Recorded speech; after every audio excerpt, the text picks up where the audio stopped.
All right, I want to take you now to the Eastern Cape, where the Health Minister, Dr. Nginza, is at the Dora Nginza hospital. We understand, we heard from our reporter earlier on, Lerato Fakisi, explaining some of the challenges that the Eastern Cape is currently finding themselves in and trying to solve. Eastern Cape currently, in terms of the cumulative number of cases, 67,818. Let's listen in. I thought I would say, I have to give a list of other candidates that, as we discussed in the meeting yesterday, who have actually applied, but we'll have to facilitate and fast track their appointments. So you already got applicants? We already have applicants. Yeah, last time, it's just that others dropped when it was contracted. Where's Dr. Zoom? She was somewhere. But she's taking care of that. I'll give it to Dr. Zungu. But this afternoon you're supposed to all have a meeting to sort out the staff issue. Yes. And so at least if you've got already applicants, I think that's good news. Yes. That's all you need to do to fast track it. Definitely. No, for the office, Lawrence Lawrence is here? Okay. And the issue of sickness, we can't help it because when people are sick, of course, we must just make sure you've got enough people to replace. Yeah. Thank you. No, that's Bye-bye. good. Thanks. Thank you very much. Yes, thank you very much. Can you just lead us quickly and then we'll just follow? And can you give space so that we can just take us? My friend. They did a lot of work. We just go downstairs. We're going out the way we came in. We'll walk from the outside. Let's just go now. So, when a papa. Hello. Yes. I'm going to Shop. Okay, shop.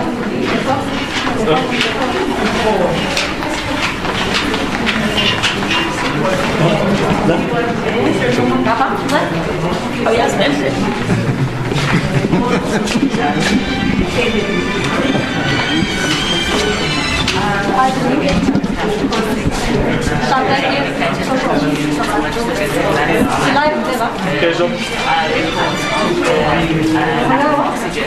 Yes. Yes.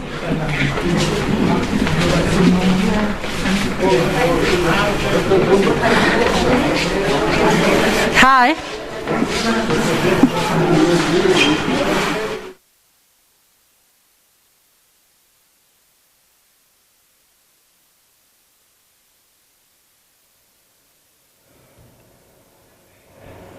All right, there you go, live visuals of the Health Minister as well as the Eastern Cape Health MEC in your picture, just basically doing a tour of this hospital there. You know that the MEC has come under fire as well, with some sectors, some people are calling for her to be removed. We're going to try to speak to her as well to get her reaction to these calls for her to be removed. The Eastern Cape, as you know, is in critical need for beds for over 1,300 in both public and private health care to treat critical COVID-19 patients. That's the report that we're getting. The capacity for general beds, however, has been reserved capacity of just over 5,000 beds in both sectors. Lerato Fakisi is covering the story for us.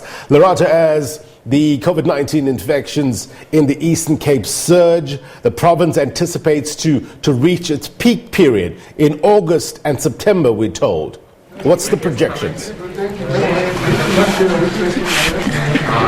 The projection is exactly as you said. The Minister of Health was saying yesterday that we're obviously going to reach our peak season in August and October. And obviously now the concern is to make sure that as we reach our peak season, we have enough beds to cater to the high numbers of people that are coming to this hospital. This is the Minister of Health that you see in picture now, speaking to some doctors. These are young doctors who are on the forefront in fighting this virus. Interestingly, they were saying that obviously as much as they are scared, they understand that it's a time right now where we need all hands on deck. We need doctors, we need nurses, committed people to make sure that we fight this pandemic. He also went to the maternity ward, Blaine. You remember that a few weeks ago, this specific ward that we just had been right now had received bad publicity. We saw images of women lying on the passage. And the manager of Dora Nginza Hospital said the reason that happened is because all the other clinics here in this township had closed down. So this hospital then became the only place where people that are pregnant had to come to get tests, go get scans, and that's why it was the way it is. Right now we're just walking and we're going our way to the casualty ward, and he's speaking now to a doctor who's at that ward. Casualty to our father's ward, and it's 1 kilometer. So you walk a lot in Dora, and the quicker way is just on the outside to Casualty. Okay, that's very good.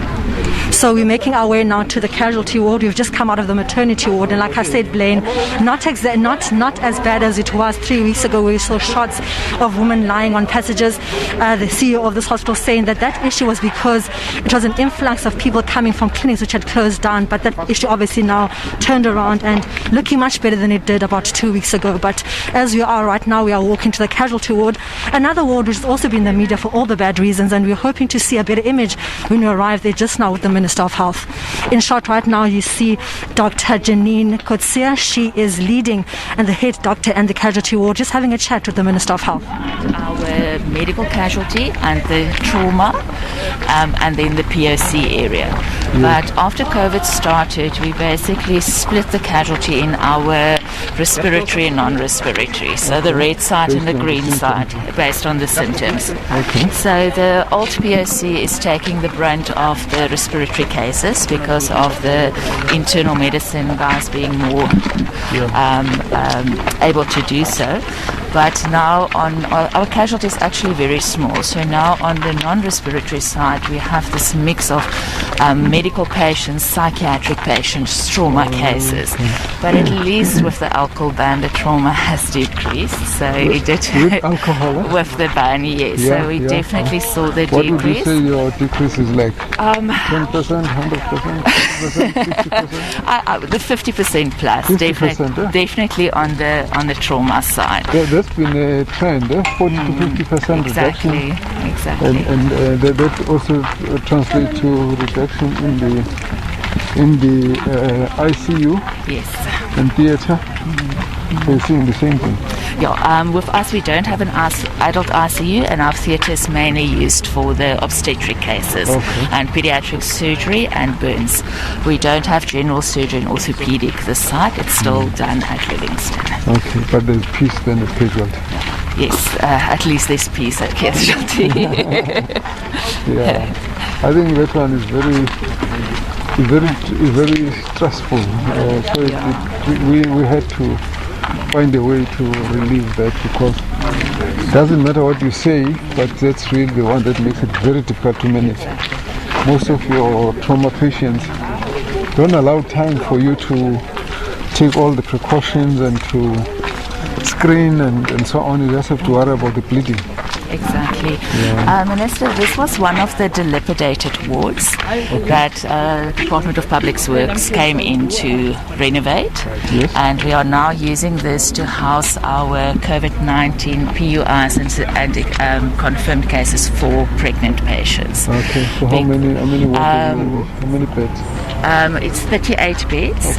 Okay, and we have currently 17 at least 17 patients in there.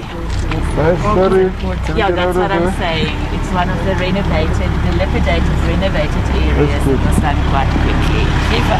Yes, so it's utilised for the maternity patients, because of the maternity patients can't go anywhere else like the field hospital, because they don't have the expertise to deal with a pregnant patient that might go into labour or start bleeding.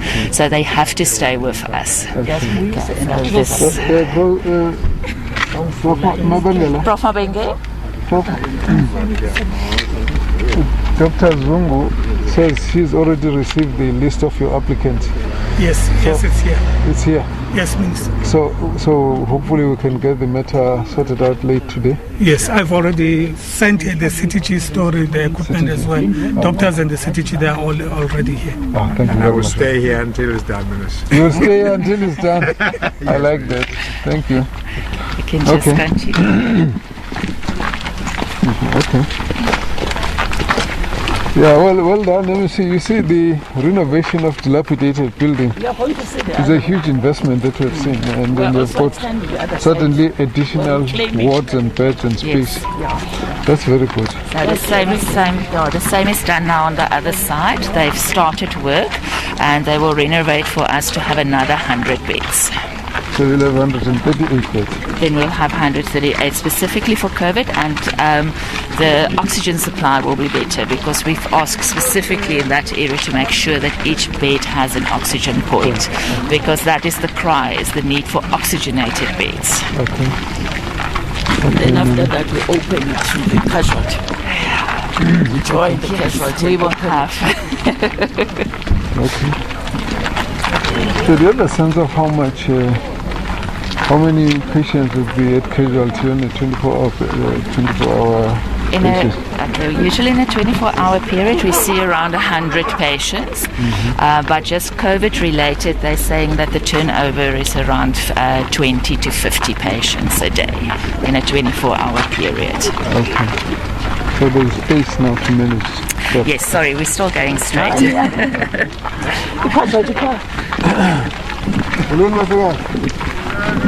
What you see in shot right now is Dr. Jeline Kotsia, who's heading the casualty ward, just speaking about the renovations that are going to be done to the specific hospital. A few minutes ago, you saw a picture of a building, a dilapidated one, but she says it's going to be converted into a COVID ward, looking to cater about 130 patients at the specific ward itself. And she's saying many of the buildings here in Dora are old, but they're going to be renovated and reused right now to house COVID patients. So good news coming as they do their walkabout here in PE with the Minister of Health. Another thing she talked about the issue that obviously with the COVID-19 patients, there are no more patients now coming to this hospital, especially in the casualty ward, saying that within a day there are about 20 patients she has to treat within a 24-hour period, but saying the renovations to the hospital are going to provide a much needed relief to the doctors and staff in the front line in fighting this pandemic. So it is definitely not a suitable space for a casualty unit. Any plans to rearrange? That's what MSC's help. Okay. Yes. What do you want to Because do? we're building that side, reclaiming the old buildings. Okay. And then when COVID is over, we're going to move the entrance that side Okay. rather than go out there. Because majority of people who come to this hospital injured, you've got to arrange transport, even an ambulance, from the gate to the side, which is a bit unfair. Okay. So if now it follows to be on the other side, it's even closer. Yeah. Okay, makes sense. That is MEC Falsin Disagomba saying that one of the issues here is that the entrance to the casualty ward is quite far. So when people come here who are injured, they have to walk quite a long distance. A majority of them don't even have transport to come here. So she's saying that there's plans to also renovate and restructure the hospital so that when a patient comes here, they can come quickly to the casualty ward as opposed to having to walk distances in an injured state. We are now making our way into the casualty ward. Obviously, what's key is that people sanitize, take their temperature. So making sure that all precautionary measures are taken before we enter the casualty ward to see how the state of things are here. So what you see in shot is MEC Cindy Sagomba making her way in, the Minister of Health getting sanitized, Dr. Jeline Kotsia also getting sanitized and making sure temperature is right as we make our way into the casualty ward here at Dora Nginza Hospital.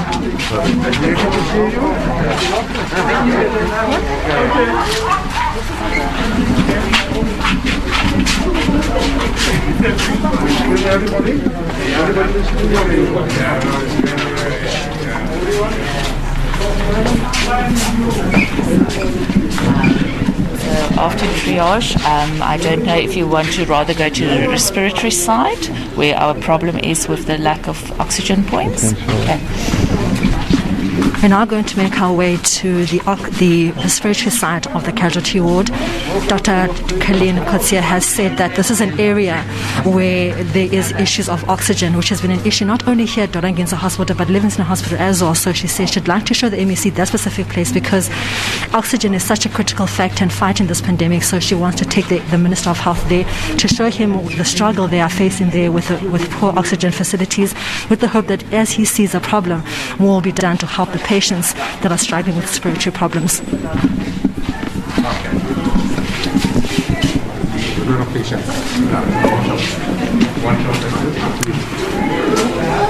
We're now making our way to the casualty ward, and of course there are a lot of patients here, so we have been asked not to show the patients, but above all just to show just the high number of patients that are in this hospital at this time, and more above the need for more ventilators. It has been an issue in the Eastern Cape over the past 2 weeks, a debate of whether is there enough oxygen available for patients with COVID-19, because we know it's an issue that attacks the respiratory organs. Not to take pictures of patients. That's against the law. We've been asking you time and again, and you can take it as a legal case if we find you posting patients when we've given you the latitude of coming in and see openly. So please don't do it. That was the MEC of Health just pleading with the media as you go inside the casualty ward where there are lots of patients.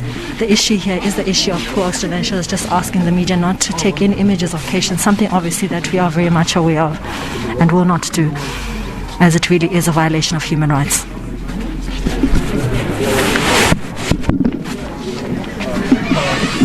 President for banning alcohol. This is our trauma unit. It has it's really significant. I think you guys must ask him the question. I also wanted to ask about alcohol. Here is the response. You are addressing the media, I'll listen on the side. There is a dramatic improvement in the number of trauma patients that we see. We're really grateful to the President for rebanning alcohol. It has really given us a lot of relief, and you can see our trauma unit is more or less empty. We're only attending now to patients that have got fractures from falling and all that. Look at what you Yeah. 2 patients. I think that's fine, guys. You'll remain here. Let's have a quick picture. That was one of the doctors in the casualty ward, and he was saying in the trauma unit, since the alcohol ban was reinstated, things have become better for him, saying that the casualties are not as high as they were during the time the ban was lifted. So he's saying he's really grateful to the President for making sure he reinstills that ban, because ever since that has done, they've seen less casualties and less traumatic casualties coming into this hospital, saying that he's really relieved that the alcohol ban has been reinstated. We're now still walking with Dr. Nginza and Dr. Nginza. That's unfortunate for us here. The real issue is it's really made a huge difference. We now have patients basically sitting from the corridor, so I really would appreciate if they don't film, because we're going into the direct respiratory side as well. Please, I would appreciate that. Sorry. Can we ask that the media remains here so that the minister and MECs can also just proceed to the other side? Respectfully so. Please. Well, that was Janine Kotsia, who's overseeing the casualty ward, and she was just asking that the media not go into the specific area, because the specific area they're going to now is an area, a very sensitive area, because it's got patients that have got respiratory problems, and there are a high number of them. And she's saying because there's such a large number, she fears that in our capturing of images, their faces might be shown, which is not right at this time. So she has asked the media stay behind, while the Minister of Health and also Janine Kotsia, who's heading the casualty ward at Dora Nginza Hospital, go inside. She was speaking to the Minister of Health and saying her one concern is that oxygen in this hospital is really in short supply. People come here with respiratory problems, breathing problems, and they can't supply all of them with enough oxygen. And she was really asking the Minister to come and see how bad it is inside so that something can be done. So they're working their way inside. We'll monitor them as they come out, but we've been asked to sit and stand behind. But I said earlier on, we also went to the maternity ward, which was an an issue of concern for a long time, where we saw images of women lying in the passages, some of them giving birth in really abnormal ways. And what we saw just now is really a turnaround strategy done by the hospital. More than anything else, to emphasize that the reason why those images were like that, the reason why there was such an influx of patients here, is that at that time where those images were captured, the clinics around this area were closed. So every single person who had anything related to pregnancy was coming to this specific hospital. So there was an overpressure at this hospital, and that's why things were that bad. But also in terms of employing a manager, employing more nurses, more staff, the CEO has said that applicants have brought their CVs forward, and today they're going to finalize applications of managers, directors, and also more doctors and nurses, because at this time it must be all hands on deck in trying to fight this pandemic. So the Minister of Health is walking about going to the two critical areas, the maternity ward, saying that he's happy, but also we saw a nurse there speaking about really the shortage of staff, especially in the maternity ward, and she was asking the Minister of Health to quickly fill vacancies in terms of staff shortages, saying that they have got so many women coming in right now who are pregnant, some with COVID-19, and sometimes they don't have enough hands on deck to fight this pandemic and also help in the maternity ward. So asking the Minister of Health to please make sure that vacancies are filled up more quickly, something he has also raised even yesterday during his address to the media. But overall, he is generally happy with the state of affairs at the hospital. There are areas that he has stated as concerned, but I'm sure later on when he speaks to the media and he gives us a roundup of his visit, he'll tell us exactly which areas are a concern and exactly what is a plan way forward to deal with these issues. But for now, let's go back to you in studio.